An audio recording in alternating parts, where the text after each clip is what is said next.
Hello, everyone. Have you ever sat quietly by yourself and suddenly wondered, if one day life placed $10 million right in front of you, what would you do with it? Would you buy a huge house, trade in your old car for a beautiful new one, take your whole family somewhere far away, or simply turn off your phone, get one deep, peaceful sleep, and stop worrying about everything for a while? Some questions sound like nothing more than a dream, but when they actually come true, people do not always react the way you would expect. For Jack and LyTuTien, it began exactly like that. No music, no fireworks, no warning at all. Just an ordinary morning. So ordinary that if you told the story later, people might think nothing special happened. Light came through the window. The house was quiet. The day began like any other day. Then Jack's phone lit up. A message appeared. At first, he only glanced at it, the way people usually skim through notifications that do not seem important.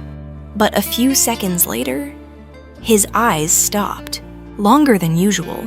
The number stayed there on the screen. It did not disappear. It was not a mistake. It was not a joke. $10 million. It sounds like the kind of news that should explode into noise. But that moment was strangely silent. Jack did not shout. Tu Tien did not throw her arms around him like in a movie. They simply sat there, looking at each other, then looking back at the number, as if their hearts needed a little more time to understand what was happening. Because sometimes, what leaves people speechless is not sadness, but a joy so big, so unexpected, that they do not know where to place it inside themselves. In the days that followed, they did not start spending wildly the way people might imagine. They did not rush into luxury stores, did not talk about mansions, did not dream out loud about supercars. The very first thing they did was sit down for a long time and reopen the old numbers, the old bills, the old debts, the things that had once kept them awake at night, the things that had forced them to keep going. Even when there was almost nothing left in their pockets, they paid everything off, cleanly, completely, as if they were gently closing a chapter of life they had walked through with far too much effort. And when the last debt was gone, what they felt was not victory, but a deep sense of relief. As if, after so many years of holding themselves together, they could finally breathe out. But then, when everything was settled, when there was no longer any weight on their shoulders, the two of them felt a strange emptiness. Not the emptiness of not having enough, but the emptiness of a question. What now? Money can solve many things, but it cannot automatically answer the question of how you want to live after that.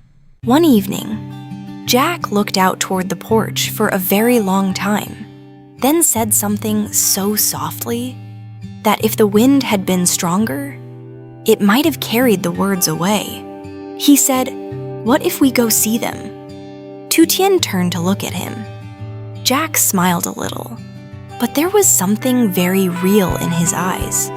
The people who stayed with us, back when we had nothing, the ones who never asked for anything, but were always there. Tu Tien did not ask anything else. Some things, between two people who have understood each other for a long time, do not need explaining. She simply smiled and nodded, and just like that, the journey began. No noise, no grand announcement, not a trip meant to show the world they had become rich. It felt more like a way of returning. Except this time, they returned by going out into the world. They set off carrying a feeling that was hard to name, excited yet quiet, as if they were about to discover something new.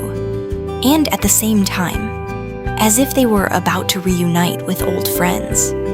Even though most of those people, Jack and Tu Tien, had never actually met before. It is strange how some connections are not built through time spent side by side, but through quiet moments of presence, during the days when someone else felt weakest. Their first stop was the Philippines. Manila welcomed them with a kind of light that felt unique, bright and intense, yet somehow familiar. The city did not try to hide how crowded it was. Busy streets, traffic, voices, the smell of coffee, the smell of breakfast. Everything felt alive, as if not a single moment ever truly stood still. And yet, in the middle of all that energy, they found a small corner, where a group of people had been waiting since early morning. No giant backdrop, no glittering banners, just a few nervous faces, a few hands tightly holding small gifts, and smiles that made it obvious they had been waiting for this moment for a very long time. A young woman stepped forward. In her hands was a handmade paper garland. The folds were not perfectly even. The colors did not fully match, but one look was enough to tell. It had been made with patience. She bowed her head a little, then handed it to Tu Tien. She said, "Where I come from, we still make things like this for the people we care about, not because they are expensive, but because we have poured our time into them." That line made Tu Tien fall silent for a few seconds, because maybe everyone understands. Time is the most precious gift of all. Jack stood beside her, listening to one story after another. Someone said they had watched their videos in the hospital. Someone else said that on the days when work left them too exhausted to speak to anyone, the familiar sound of Jack and Tu Tien's voices made them feel like they were not drifting through life alone. No one was trying to say anything dramatic. But that very simplicity made it all hit even deeper. When they left Manila, what Jack remembered most was not how crowded the streets were, but the feeling of that paper garland in his hand, light in weight, yet carrying the heaviness of trust. And then, as naturally as afternoon slips into sunset, the journey took them to Thailand. Bangkok felt completely different. It was the kind of city that always seemed to move quickly, while somehow still holding on to very slow, very gentle moments.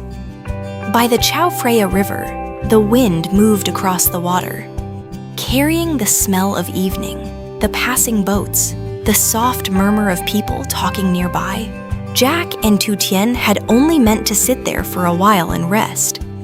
But then, from somewhere not too far away, came the sound of a guitar. Not loud, not elaborate, just a few simple chords. A group of young people had recognized them. They sat in a small circle and started singing. It was not really a performance. No one was trying to prove they had a beautiful voice. Someone came in a little too early. Someone laughed in the middle of a verse.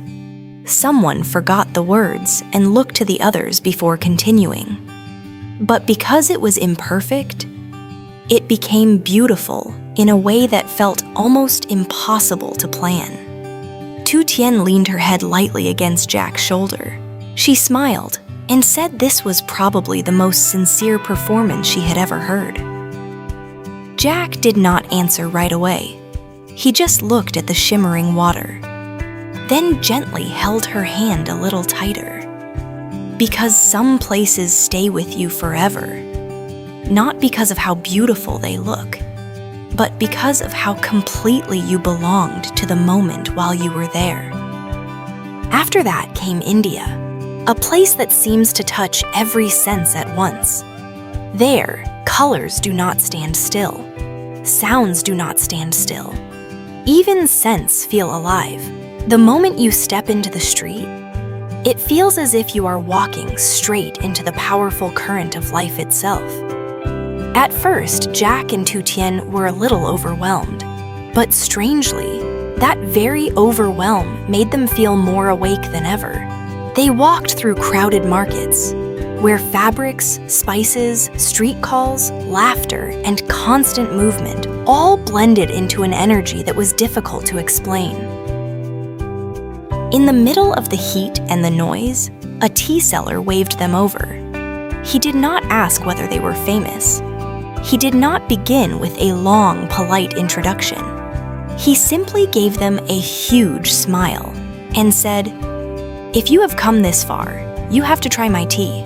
He poured masala chai from high above, the fragrant steam rising into the air. And the way he moved looked almost like a small ritual of pride. Only after Jack took the glass did the man narrow his eyes with a grin and ask, "You're Jack, right?" The two of them laughed. He told them that every night before closing his stall, he liked to play their videos for a little while, not to learn anything important, just to let his heart settle down. They stayed there longer than they had planned. They drank tea, talked a little, laughed a few times.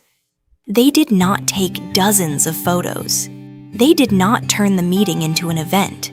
But when they left, both Jack and Tu Tien felt something warm lingering inside them, like the aftertaste of that tea, lightly spicy, lightly sweet, and impossible to forget.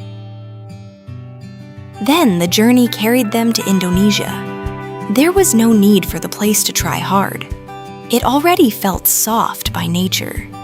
Wind, trees, the sea, and a rhythm of life that seemed to move a little slower. Just enough for people to hear their own hearts more clearly. They did not stay in the busiest area. They went a little farther out, to somewhere quieter, where the afternoon unfolded at an unhurried pace. A group of children ran after them along a small road, calling Tu Tien's name a little imperfectly, but with eyes shining brightly. One little girl tugged gently on her hand and led her inside the house. It was a simple home. Inside, an old phone was playing one of their videos. The girl said she watched them every day. She did not say it like a compliment. She said it like she was telling them something completely ordinary.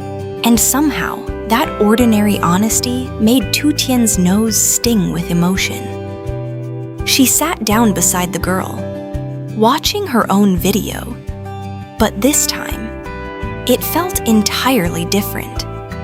Because seeing it through the eyes of a child in a faraway place made her realize something important. The things you create without thinking too much about them can quietly become a gentle part of someone else's life. Outside, the sunlight was still golden. The wind still moved through the air. Children were still laughing somewhere nearby. But for the two of them, that tiny moment felt as though time itself had slowed down.